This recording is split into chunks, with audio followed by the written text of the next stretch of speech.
Bisa memahami nggak?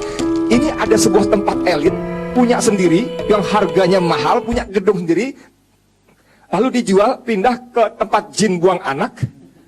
Ya, pasarnya siapa? Kalau pasarnya kuntilanak genderuwo, ngapain gue bangun di sana? Nggak ada. Nih, sampai tinggal di mana Om Azan? Tinggal di mana? Di mana Jakartanya? Mana mau dia tinggal Gunung Sari, pindah ke Kalimantan Penajam sana untuk beli rumah di sana. Gua mau jadi warga ibu kota baru. Mana mau?